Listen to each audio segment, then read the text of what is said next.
for the beauty side of our business. Now, obviously, the beauty sector is in quite a different position to hair at the moment. Here in England, at least, hair salons due to reopen from Saturday, 4th of July, and beauty still waiting for a date. I know Ireland opens today, which is great for both hair and beauty. Northern Ireland due on 6th of July, and Wales hopefully 13th. But England and Scotland still a little bit in limbo at the moment. So our first session this morning covered reopening strategies for both hair and beauty. And in our second session, we're going to get a bit more specific about money. So I'm joined by three fantastic business owners here. We've got Josh Miller, who is the Joint Managing Director of Charlie Miller, which is an iconic salon group based in Edinburgh. You've got Becky Woodhouse. Becky is Chief Executive of Pure Spa and Beauty, which has spas and beauty salons across Scotland, but also in England as well. And we've got Colette Osborne, who is owner and director of the Hairden Salon Group in Nottingham, which is a multi-award-winning salon group that does both hair and beauty. And Colette also runs a support group called Salon Owners United. So there's a huge breadth of experience here. So we'll dive straight in, but if you have any questions for the panel as we go along, please, if you're watching in Zoom, type them in the Q&A box at the bottom of your screen, or if you're watching over on Facebook, then just type them in the comments section. So, yeah, we'll dive straight in. I think with months now where no money's been coming into the business for most salon owners and freelancers, it's really important to plan your finances, I guess, for reopening and in order to sort of stay profitable and keep your business going, essentially. So we were just having a little chat really about planning your outgoings. So I suppose initially, can we start with how do you prioritise which payments to make and when? Colette, can we start with you? Do you have any advice on that? Where should salon owners begin in terms of planning? Thank you, Eve. I think the main kind of area that you need to prioritise is protecting your assets. So your main assets are your team, for sure. They're your main asset, okay? Your next main asset is the roof over your head, so your salon and your environment, because obviously without the two you cannot trade. Then it's a case of kind of knowing anything underneath that, your operating costs and obligations. But that's where I'd start. It's like almost going on, if you were, let's bring it back to basics. This is no different. The finance side is no more complicated than what you do at home. It's just bigger on a business scale. So I think if you're in that situation at home, what do? Do you pay your rent first and your mortgage first and your food? So it's kind of similar principles, really. Absolutely. Fantastic. So I suppose, Becky, coming to you, is there any advice you'd give in terms of people that need to plan their payments? Are there any payments that need to be made immediately? Where can you perhaps ask for a bit of a break in terms of paying a little bit later or negotiating some time? Yeah, well, I think things, if you've got premises, certainly be speaking to your landlords and looking to sort of negotiate something there. You can probably defer your rent payments while you're closed, or they probably, they may be willing to offer you a rent-free period. We've negotiated things like an extension on the lease on the other end. So, you have a rent-free period for 3 months, but then you extend the lease by 3 months. So the landlord's essentially not losing out, but you're not having to pay the rent while you're closed. And there's certain things that you should make sure that you absolutely keep, which is about protecting your assets. So, the basic things like insurance, make sure you keep those payments up. And I mean, it's great that we've obviously got the furlough scheme. It's quite complex, I think, to work out what the furlough calculations and the payments are. But you can apply for the furlough grant up to 2 weeks before your payroll. So the earlier you apply for it, if you're certain on what you're claiming, the better, I think, because then you've actually got the money in your account before your payroll comes out. So yeah, I think they would be the main things. I think it's key what you just said, Becky, with keeping it with insurance, because some people have been persuaded by insurance companies to basically, we'll give you a payment break and then cancel their insurance policy. So absolutely. Mm-hmm. Yeah, absolutely. Sort of covering your bases and making sure all the essentials are paid first makes complete sense. We were talking a little bit earlier about financial planning, and I think this is something that not all salons feel confident in, not all salons are brilliant in. Josh, do you have any advice in terms of what people should be doing now to forecast, to make a bit of a plan? We're obviously heading into kind of uncharted territory, but what can people do to plan now? Yeah, well, I think it's a challenge for salon owners who this is not their background, and I think they really need to think about investing their own time or getting someone to do that. Not to make it too complicated, but they really need to know what's ahead, and so that they can plan when they're going to be paying their various taxes and VAT and rent. You know, there's certain things that, you know, they're not every week, they're not every month. So particularly when they're quarterly, you know, one week you can have a lot of money in the bank and the next not. So to really know what direction you're heading in, it's crucial that you really start to work that down. And as Colette said, you know, it's like at home, it's just a bit bigger. And you just need to, I think it's time that people, if they don't do it, to invest in that. And what they'll get from doing that is they'll get less stress and more comfort, and they'll understand really where they stand. But the challenge is trying to develop that skill set when you haven't had that before. And, you know, I think that is a genuine issue for a lot of people, and particularly when they're busy working during the day as well. But that's what we take on as salon owners, the responsibility for yourself. And so, you know, one of the thing is that in the past, you know, you would see your pattern. Even if you didn't do a cash flow or monthly management accounts, you would see your pattern in the year, I'm sure, and take confidence from that. Whereas now, the costs are going to change, because we were chatting before we came online there, that with hair, people are going to come in and they're going to have a lot of route to cover, and it's going to cost more in product alone. And it's making sure that we bring that cost into the business and not forget about it, because if we forget about it, we're going to be going backwards. And also the fact that we're going to have less time. Sorry, we're not going to be able to do as many clients a day, because we're going to need longer appointments for cleaning and the rest, and to managing the number of people in the building. So however people choose to do that, it's going to be difficult to make it, as busy as we're going to be, it's going to be difficult to make as much money in a day as you did before. So making sure that actually this loss is accounted for, and make sure that we charge clients more, and not to hide away from that, and be really upfront to say, you know, your first visit back, I've actually had to use an extra tube of tint, you know, and we're going to charge £10 more, for example. And actually, we're also going to put a hygiene charge on to cover the extra time, and the fact that we've had to all invest in acrylic perspex screens and other cleaning and various things. It's going, you know, it needs to be charged. Otherwise, we're very quickly going to go backwards and then not have a business at all. Yeah, I think the other issue as well is that the national living wage went up whilst everyone was on furlough, so it went up 6.5%, which is quite a chunky amount of cost that's going to add on to the payroll when the people come back from furlough, because they were all furloughed on their pre-national living wage salary. So when you bring people off furlough, you know, if they're close to that, you know, that minimum wage, that's going to be 6.5% higher. So that also needs to be taken into account, I think, you know, in terms of pricing, because your cost base is just increased while you've been in shutdown.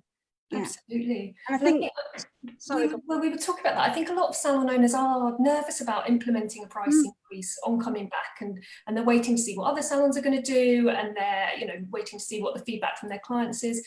But I mean, it's right, isn't it? You have to really work out what your costs are going to be and how that's going to impact your business in order to determine what your price increase should be and whether you need to do one. Yeah, I was just going to say, coming back from something that Becky and Josh just said, actually, a couple of key things that I've been getting back from the group. And I think it's really worth putting out there to everybody that obviously we've got the deferral scheme with VAT for anybody who had the quarter to June to next year. I appreciate that's deferring it till next year. But equally, please don't be afraid to speak to HMRC. I know everybody goes like this, but they are really helpful and they will help you. But equally as well, any larger companies, you can actually go onto annual accounting to ease the pressure on your cash flow for the year. So that's one method you could use. Another method you could use, if there's anybody who's kind of approaching the year end, you can extend once every 5 years. So you can do things like that to help you. And one of the kind of things that we've been doing on the group, and it's really important what Becky said as well, with the living wage going up and everything else, to make sure, like you said, Eve, that you know where you start from. I can guarantee now, everybody listening to this, I could say to you, what's your monthly outgoings for your house? And you'll know it all, down to your phone bill, down to everything. And it's no different. And what we've been doing on Saloners United, I've put together a basic model for everybody, which we call the COVID cash flow, which kind of gives them a forecast for 12 months and they can use it in chunks, like Josh said. What we were talking about earlier, Josh, we have 3-month windows. And then we go through kind of your pricing models, knowing where you're starting from and knowing what you need to factor into that to actually ensure your business is still profitable. When we were talking as well with Becky with regards to furlough, when that ends, I think that's really important. And if there's anybody in the group who wants that, I'm more than willing to do it for them. Because we've looked at finance for non-finance managers. So you don't, just so you understand, the way I look at this, I call this a colour correction for business. Like Josh said, look, I couldn't attempt the colour corrections and cuts that you guys do, okay? So I think it's really important to know, kind of get an expert, get somebody to help you with it. Make sure you speak to your accountant, but bear in mind that your accountants are there to actually provide just to submit your company accounts, really important. They're not there to tell you how to run your business, but they will certainly advise you on going forward what you can do with certain areas. But that is a really good start. And there's actually an opportunity here for everybody, because when have you actually sat down and looked at your business? So there's a huge opportunity for you to actually do what you want. So it's not all grey. There's some lovely silver linings in there, because you can actually go and renegotiate contracts, like Becky said, so there's lots you can do. You can go and renegotiate your energy contracts during this. There's, colour houses have been incredibly supportive. So all I'm saying is, don't be daunted by the big things that scare you most. It's like going towards that colour correction and knowing what your base is to start, and then build from there. Absolutely, and getting some advice, like you say, there's lots of experts out there, whether that is suppliers or whether that's groups like you run. There's lots of kind of free resources as well as paid ones. We've had quite a lot of comments through already about price increases and PPE. Nick has said we've been trying to establish the position regarding surcharges for PPE. It seems as if it has to be included in our charges and dealt with as extra takings. Do you have any thoughts? Will it be regarded as takings by HMRC? Yeah. It will. It's revenue. It's revenue at the end of the day. So it will, but equally it's also VAT free. So, if those that are VATable, then obviously you're not losing anything out there, and those that aren't, obviously, there's no benefit either. But the point is, it's income, as are any grants. Excellent, thank you. And another comment from Sue is, we need to take into account fewer clients per day and longer booking times, which is absolutely true. And we were chatting before about whether certain salons have decided, I think, not to offer all services when they go back. Some will be focusing more on the services with a higher profit margin at first, because taking into account the fact that you'll be able to see fewer people per day. Do you have any thoughts about that, or plans for your own businesses? Well, sorry, do you want to go, Josh? Sorry, go on. Sorry. One of the things that came to mind is, it's a really simple one, and we've been chatting about, and that was, for the first month, we're not going to do any children. Because unless they want to pay adult price, but we can't do a £15–20 haircut for a 6-year-old in that type. It's like, no, we're just not going to do it. And just likewise, we're not going to do any student discount that we often give through the start of the week. And then the other one that came up was, what about blow dries, the regular blow dry clients? We've got a few that could, we don't. It's not like the good old days 30 years ago when you had a fleet of people that came in, 2-3 times a week. We've got a handful of them still. And, these are clients that actually probably spend the most in a year out of all clients, but they also get the most amount of time. And it's not always profitable for someone to come in 3 times a week right now and getting 3 blow dries. So we're looking to, with that, still honor them, but maybe restrict them to not 2 or 3, but just the 1, because these are, really key people. But it is just looking at what services are profitable, and which ones are not. And it's, I think, we'll do all the color and we'll do all the haircuts. It's just looking out for the ones that you charge a lot less for to begin with, that we're going to watch out for. Yeah, I think we're the same. I mean, one thing that we look at in terms of just trying to work out what your cost is just looking at your opening hours. So one thing we do is we just add up all of our costs over a year. Say, your rent, your rates, your service charge, your insurance, your internet, your salon management system, etc. And then just divide it by the number of hours that you're open in a year, or the number of therapist hours you've got, and it gives you an hourly cost to what it is to run your business. And it means that you can then look at that and say, okay, well, if I add on the staff cost and the product cost, what would I need to charge then for a profitable treatment? And it's quite an easy way of doing it, because you can look right across your what you're currently charged for nails, for waxing, for massage, facials, etc., and then quickly work out which ones are profitable and which ones aren't. And sometimes it can come down to an extra 5 or 10 minutes on a treatment turns a profitable treatment into a loss-making treatment. You think, oh, that's just 10 minutes, but if you add that up over a year, it's surprisingly a lot. And then but what it can mean that you can do is then you can look at, well, if that treatment was 10 minutes shorter, or we could do that in a slightly different way, it would make it more profitable. So then you can look at, well, how can you achieve what you want to achieve, which is to provide a really good service to your clients. It could mean that you think, well, actually, if we invested more in training, we could possibly, do the treatment in a slightly different way, or do it a little bit quicker, or maybe you've got therapists who are naturally love doing certain types of treatments, and they do a quicker job, so therefore you can fit in more clients in a day. It's just looking at different ways you can then, sort of pivot your business a little bit to make it more profitable. But I think it's absolutely key that you really understand that, because essentially coming out of lockdown, I mean, it's harder to restart a business than it is to shut it down. So it's going to be hard to come back, and you need to do it in a sort of sustained way, I think. And it is going to be looking at every single cost, because it's all going to matter. The starting up is going to be tough. I mean, it's good that we've got the extension of the furlough scheme, and that it will be a flexible scheme, and as far as I can see, it will be completely flexible. So you can have people, you can bring them back from furlough, put them on furlough. There's not going to be any sort of real limit. So that will allow you to sort of match your staff cost at least to your client base and your demand. However, you've still got to basically cover all of the other costs, which are overhead. Your rent, your rates, your service charges, your utilities, all of those costs are just going to be fixed. So you do need to sort of really pay attention to that. Yeah, absolutely. We've had a question actually through from Kelly, which is any options for loans just as a cushion for cash flow?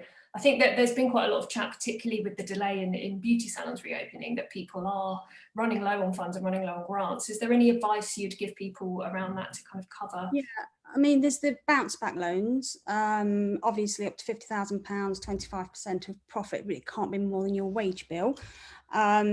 And they're really quick, to be honest. You know, some people have had delays on them because they're obviously trading through a personal account.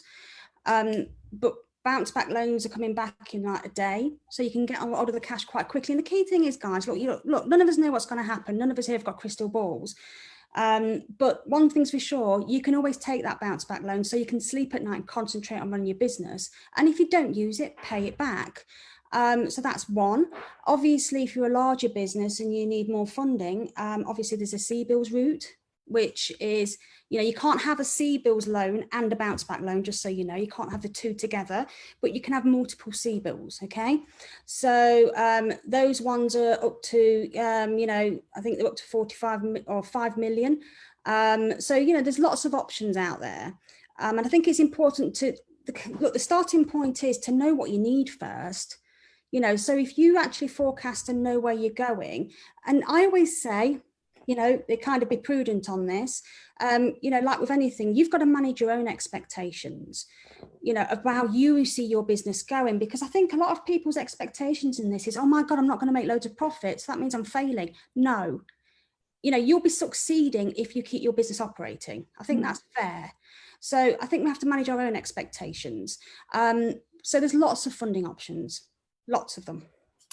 Fabulous, thank you. Also make sure that you go for all the grants, because a lot of the councils have been given, aside from this sort of initial retail, leisure and hospitality grants per property, all the local authorities were given additional grant funding fairly recently in May, I think, from the government, specifically for businesses that don't pay the rates. So it was discretionary grant schemes so that they could provide grants for businesses that aren't the rate payer. So if you're in, you know, if you rent a room from another business, for example, or you're located within a building where you're not paying the rates, there are grants that you can apply for. They're done through the local council, so you just need to go onto your local council website and look it up. I think it's called discretionary grant scheme, but there's a lot of that money still unallocated, I know. So you know, definitely that would be a route to go down. But I think the key thing is they did cap it at 51,000 still, didn't they? So yeah, that people aren't under the illusion that if they've got a much bigger rateable value than that, they can still go in and get it. But equally, there's kind of enterprise schemes, like Becky just said, there's lots of grants. You know, I think the key thing is if you go into your local council, if you actually just put into Google grants in my local district, you'll get probably, I think it's about 216 different grant vehicles, and these come from all kinds of sectors. So it might be apply for the £3,000 to upgrade your broadband. That's £3,000 to sort your phone systems and broadband out. You know, you remote working from home, some local councils are giving out grants for IT equipment, you know, so there's different things like Becky said. So it's really worth checking your local authority. Thank you. There's been a couple of comments actually as we were talking that people did apply for bounce back loans, but applied for quite a small amount because they didn't realise how long this would go on, or that they wanted to be frugal at first. Can you increase that, or are you looking at different loan options? Yeah. A lot of the banks now are actually doing a secondary one. Okay, so I know I bank with Lloyds, just to give you an example, and I look at all of that. And basically, Lloyds are doing one where you can convert it into a CBILS. That's number one. So you can actually convert it into another loan mechanism, but you have to pay that one down. Okay, so they'll give you the residual value. So yes, you can do it. It's best to speak to your bank, or you know, if you struggle with your bank, on our group we've got a really good IFA, a financial advisor, and a group of like panelists from different lawyers and accountants, so they can also help with that too. Excellent, thank you.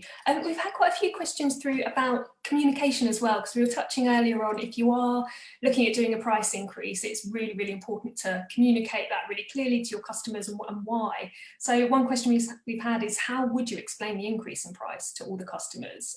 Josh, I know you had some thoughts on this when we were chatting before. Yeah, thank you. I think it's really important that we're transparent about why. And there are, you know, there's the choice of, you know, when did you last have a price increase? You know, if you've not increased within the past year, you seriously need to consider that, at least from the point of view of minimum wage, to cover that cost. But if you're not having a price increase on your price list, but there's the temporary charges. So this you know, the first visit back, the cost of the colour for a lot of route that needs to be covered, that I said before, is actually being very transparent about pricing. And so there's your main price list, there's the product charge that I believe you should do, and then there's the cost for PPE or stroke timing, could I call it a PPE charge or a hygiene charge, and to explain to the client, you know, so as the rules change and as the circumstances change, these charges will evolve. So as the next time you come in, and actually if the appointment is the normal timing like it used to be, you know, if we're not using extra product, then they know that they're not going to have that on top again. But by being transparent now and saying, you know, I have to do this, and this is why, then all the feedback I've had from anyone I've spoken to is absolutely, that's understandable. You're not trying to profiteer. But if we don't explain why, then people are left to make up their own minds, and that goes about anything in life, and it all comes about communication. So, but to do it confidently, I don't think we need to overly apologise for it either. You know, it's a fact that we've got this added burden, and this is how we're going to deal with it going forward. And as long as people understand that, then they can, when they meet their friend the next time and go, oh, I got my hair done. Yeah, me too. How was it? Oh, they charged me an extra £20, £30 for X, Y, and Z. And they go, but at least they know why. Because if they don't know why, then they're going to think that's outrageous. You know, and then they'll make up their own mind that they'll probably not come back. So it's the honesty about that. And the timings that we will do that. I think there's 3 moments. One is the communication we put out now advising clients about how it will be when they come back, and however you choose to do that, probably through social media.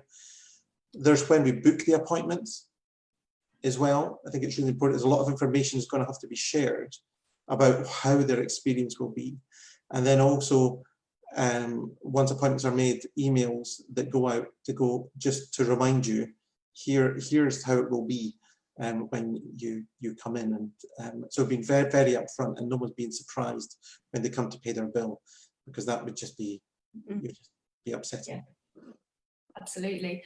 And how important is it to involve your team, I suppose, in the finances? Because that's another point that someone's raised, is how you know, should you talk to your team? How much should you tell your team about the challenges that you're facing? Because obviously, just as with clients, you need them to understand that you're not, there are challenges ahead, and you might need to make cuts in costs. And how do you communicate that with your team and reassure them?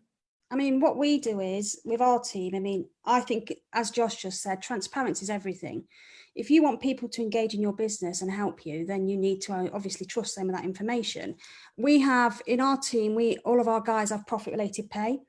So they all get a percentage of profit anyway. So we just show them all the numbers, tell them the challenges we've got, and they help us to actually drive the business. So I think communication is key, like Josh said, you know, because, you know, you've got to remember your team are coming back and they're probably incredibly nervous and worried about their jobs and their futures too. So, and it requires a team effort to get through this, you know, so I think they need to understand the pressures that salon owners are under as well. I think it's important to be talking to the team about coming back as well, because I think as business owners, you know, I mean, I certainly haven't had a day off since the shutdown happened. However, you know, all my team are furloughed. So, you know, so I think there is a little bit of a disconnect potentially sometimes between your staff who are furloughed and therefore not allowed to do anything, and the owners of the business who are basically overworked because they're left with managing everything. So it's really important to actually, you know, keep communicating and also to understand that they may have a different perspective on it because they're in a different place. And I think you need to have a bit of patience and understanding about that as well. I mean, for doing the reopening and your risk assessment, you really need to be, you know, I mean, we've basically done it bottom up. So, you know, our teams have fully been consulted on, you know, the what would make them feel safe coming back to work, but by involving them and by, you know, in not in just, you know, this is what we're going to do, so, you know, as a sort of tell, but as a genuine consult, you know, so how are we going to do this and what's it going to look like, and really getting their thoughts and their feelings, because they're the ones that at the end of the day are going to be seeing the clients day in, day out. They're going to be the ones working there, and I think if you can really involve them in that, but genuinely involve them, not just you know, not just saying this is what we think, but actually really listening to them and putting their feelings out there. I think it will make they're more confident coming back. I think a lot of it for me is around confidence. You know, we, as an industry, we were already before lockdown a very safe, hygienic, professional led industry. And I think for me, it's about having the confidence in ourselves. You know, we do know what we're doing. We are safe. We are hygienic. We know what is required. And we're naturally a cautious bunch as well, I think, you know. Like, I mean, sometimes I've looked at some of the stuff that's come out about pubs, you know, and they're like, oh, well, you know, we're not even going to, you know, our staff don't even have to wear the PPE. And I'm thinking my staff would not even come to work without wearing the PPE, you know. So I think, you know, I think we need to just have a bit more confidence in ourselves, you know, as well. And I think if the teams have confidence, they'll get that across to the clients, and the clients will feel a lot more confident about coming in, and you know, and I think they'll be happy. But I do think I think whilst the furlough scheme has been great in terms of support, I also think it's created a little bit of a false sense of security as well, you know, that and a disconnect that really needs to sort of be ironed out a little bit before people come back. Absolutely. We've had a comment over on the Facebook page that's saying, from Cheryl, saying, I think the most important thing to do right now is to make sure your business is viable. The right price is to incorporate all these new costs, because with when all these grants and loans are gone, the business needs to survive on its own. And I think a lot of businesses will fail if not, and still be paying back these loans. Now, I think this is a really important point, isn't it? We were talking about this before. I think just working out exactly how to keep your business profitable rather than kind of falling back on these loans for a long period of time. I suppose, what is the first step to doing that? What would be your kind of key piece of advice for people that are wanting to do that and don't really know where to begin? I think know your numbers, start from the beginning, like Becky said, and work your way up. You know, like I said, what we've been doing is we've literally started with a document that said, right, list everything you pay out of your bank. And then we've kind of gone from there. And I think the important thing is there, you know, like the question was about if your business is viable. And there's viability and sustainability, how long you can sustain that for, you know. So I think it's really important. The more you know, and I can assure you guys, the reason it's so difficult at the moment and scary is because you feel out of control. Once you have control of your numbers, you can actually go forward and you'll know where you're going to go, and you'll know what adjustments you need to make, and you'll know how you need to kind of, you know, like pivot your business, change and adjust it and everything else. And that will make a massive difference. And I think the key thing is as well, just coming on to something Becky just said, with risk assessments, equally, that's scaring a lot of people at the moment. That is something that I'm seeing on our group of over 2,500 members, that they're saying, you know, oh, because they're coming on and saying, well, you know, we just have to have that government poster. You know, the difficult thing is, and we had this conversation before we started, because we know it's going to be kind of enforced by local government and environmental health, but there is something called the Health and Safety Law Act 1974 for the workplace, and that applies to every workplace. And I think it's important to make sure that you do that. And it is so easy. It's a case of walking through your house. And I say it like this to the group members: you've got a 2-year-old, and you go into your kitchen, and the 2-year-old, which cupboards do you lock first so they don't get bleach out of the cupboard? You've got a dog, you know, you put socks around, you move the socks. So it's just about seeing risk. So it's not very complicated, but that will help you remain viable as well. Okay, because if your clients feel safe, like Josh said, I think this is really important, because Josh has got a lot of experience in this area of clients, is that if your clients feel safe, and your team feels safe, like Becky said, that gives you some kind of, it gives you a kind of chance at a good, viable, sustainable business, because they'll come back. They won't go back to the ones that aren't doing it, I can assure you. I wouldn't. Yeah, absolutely. We've had a few comments about PPE as well. Carolina said, we agree with Becky, we have so much PPE. We invited our local MP to visit our salon for a walkthrough so he could see the changes we've made to ensure health and safety for clients and staff. And also Nick has said, we've made a short walkthrough video from client arrival to leaving, all team members involved wearing PPE, and it's been very well received and put lots of clients' mind at rest. I think that's important, isn't it? I think we've had a few pieces of advice about that, but actually showing in different ways. So as well as telling people, having a video or some photos that actually show people can really help to put people's minds at rest and get them booking.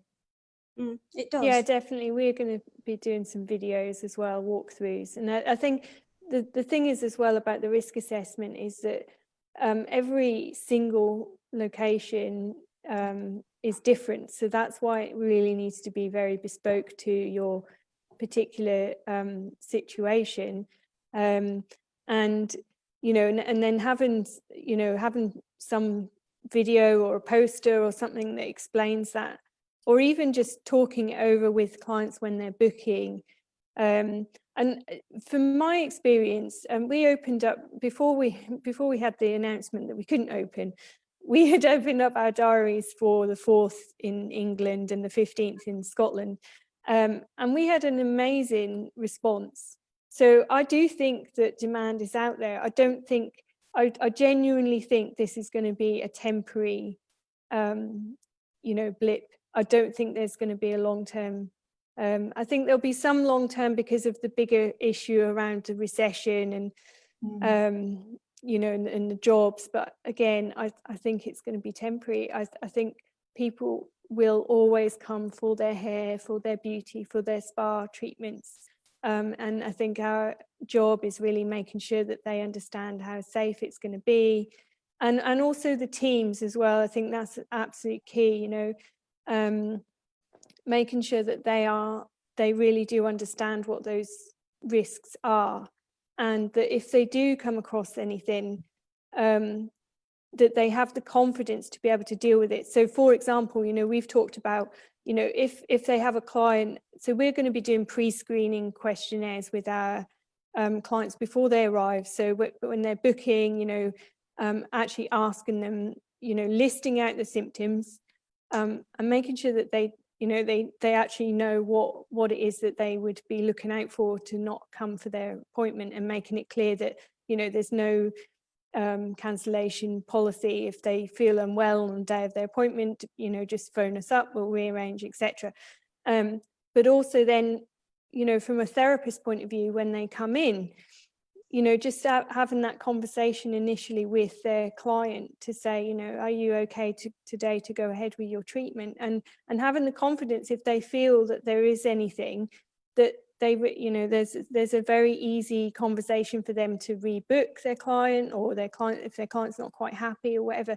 I think it's just about giving people confidence to have those conversations in a way that makes it feel it's setting the expectations for the client, but it's also for the staff members to feel safe as well. Absolutely. And we've had a couple of comments on how are you pricing that in, because if you are obviously allowing people to cancel on the day, or if you're needing to add in more time for online consultation or longer consultation, are you going to increase your prices or reflect that in your prices? I think you have to. Yeah. Sorry, go ahead, Josh. I think you were no, sorry. I was just going to say we're not we're going to reflect the cost in longer appointments and within the product charge, but we're not going to. It's an interesting thing about what happens when someone phones you on the day and goes, I can't come in because I think I've got the virus. Something tells me I don't think we're going to get a lot of people doing that, going by looking at the way that people have ran to the parks to enjoy the sunshine and everything else. But what it brought to my mind was that, so I know in the beauty industry, a lot of people take the deposit, but in the hairdressing industry, we don't. But it's definitely been looming and people are starting to do it. And we were right we're right on the cusp of doing it. So we've decided not to do it yet because it's just one too many new things on top of the stress right now that we're all having. But we are going to implement a very strict 48-hour cancellation charge, and we'll be telling our clients 100% don't muck about with it. You know, can't afford it. And so from that, it's not, I know it's a slightly different thing, but just that thing of, you know, making sure, how do you deal with these costs? And if someone, I think if it was someone that had been coming for a long time and they suddenly had to cancel, I think we would probably, like we've historically always been, just taking it on the chin. But for someone that just goes, oh, I can't make it, it's like, well, sorry, you know, we're going to have to charge you. Yeah. Can't afford it. And I think it's having these, and that's another bit that goes into the communication when we're making appointments. So making appointments is going to take longer, for sure, because there's a lot of things to go through. Yeah, I mean, what we've done is we have implemented a deposit system because we work on that anyway. So what we've done is we've automated our deposit system. So, you know, we've got thousands and thousands of clients to get in. So, you know, it's not practical for us to make thousands of calls while calls are coming in. Yeah. So we've automated it all. We've put surveys out. We've got the timings.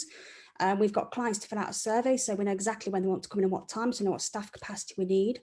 And then we've sent out, I think yesterday we had 600 deposits taken by automation. So that's worked, because I think the thing is, look, one thing we're all scared of as salon owners, especially in the hair, Josh, aren't we, in the hair industry, is no shows. Yeah. When we're down potentially 40% to, well, down to 60% capacity in most situations, depending on the landscape and size of your salon, then, you know, we can't be in that situation where we're having no shows as well. So this is, again, comes back to the viability issue and what risk are you willing to take with your business. And when you take a risk with your business, you're taking risk with everything else. But equally, I don't think it's unreasonable to take a deposit. In the dentistry industry, you have to make full payment ahead. But if I can say one thing, because it all sounds very bleak what we're saying, but let's remember one thing, like Josh just said, people are running to the parks. People have been in lockdown for 12 weeks. Not many people want to fly. Our industry does the best in any recession, okay? Absolutely. As Josh knows, L'Oreal, they're amazing. Lipstick effect, you know, we all know about that. You know, they can't treat themselves to luxuries, you know, so what they'll do is they'll come into salons. So the business is there for the taking, okay? And so it's about standards and making sure you still supply high standard of service. And then you will, okay. Yeah. And stay strong when other people are trying to discount and compete on price. I think that's the key thing as well, is to remain confident. My accountant said to us, because we took a lease on another shop in Edinburgh towards the end of last year, and we had a chat about it. So it's not been opened yet, it's a new development, but we're committed to it. And we were having a chat about going, oh, is this going to be good or bad for us? And we think it will be good ultimately. And he said, you know, well, more capacity is always a good thing right now. And he said, well, what is everyone else going to be doing? You know, we're not going to be going out, we're not going to travel as much. No. Might not be going out socializing to bars and restaurants as much. There'll be a flood back, but then there's going to be this new learned behavior as people have enjoyed being at home and doing other things in their life. And actually, I think the value of what we do and where we sit in people's lives is going to go up. And so there's an argument to say that there's going to be more demand for us going forward. And as Colette said, you know, the lipstick effect, and we're not getting the big ticket items of new TVs and big holidays and furniture and different things. But I'm going to have that. Yeah. You know, still going to have that luxury. And I think that's probably a really positive note to end on, because we are coming to the end of our time. So it's nice to end on a positive, and I absolutely agree. I think we're going to be seeing high demand, and that's the good to take out of all of this. But thank you so much to Josh, Becky and Colette. Some really, really good advice there. And we've had lots of really positive comments saying this has been really helpful. So thank you so much for all your advice today. And thanks to everyone for joining us for Hairdressers Journal International and Professional Beauty's Back to Business online conference, sponsored by L'Oreal Professional Product Division. And our next session's at 3 o'clock, so hopefully you can join us then. But for now, thanks everybody, and bye. Thank you. Bye. Bye.